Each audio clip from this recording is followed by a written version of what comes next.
morning, gentlemen. Jim Tracy, Land Use Council, President Materials. I've spoken to the board on a number of occasions over the last couple of years about the need for active leadership on the part of the board, primarily to avoid situations where the public's time, and money, and emotional capital are wasted. I want to second the comments of people who have talked to you this week and in recent weeks on the Shoreline Master Program in its current draft form, as I have. You've been informed that there's a major case in the state of Washington which fundamentally alters, I believe, the approach that needs to be taken in shoreline master programs as well as critical area ordinances on which the case was based.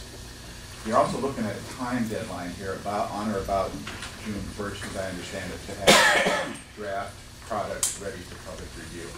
I think there's a tremendous opportunity for this board to exercise some leadership during the coming month by convening a joint meeting with the Planning Commission, your deputy prosecuting attorney, and a private sector attorney.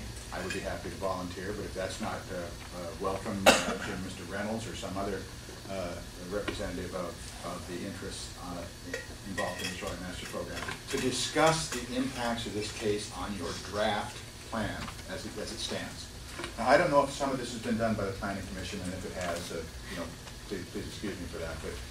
But what the Planning Commission needs is to get you a product that is going to have the minimal amount of public angst, so that you can avoid the time and expense and the lawsuits and all the stuff that's involved, like we went through with the critical area ordinance. And the time to do that is now. It's not to let the Planning Commission work in the dark and then have you get a product in your laps that is difficult for you to review and difficult to assess, and then have to send it back to the Planning Commission and repeat the process, or defend a defective process in court.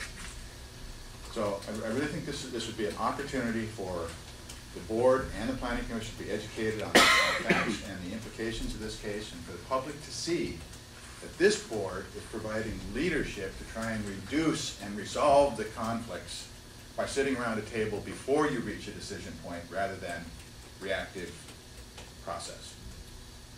I think our president is giving some real good examples of that strategy, and I'd like to see that be reflected at local government as well. Thank you.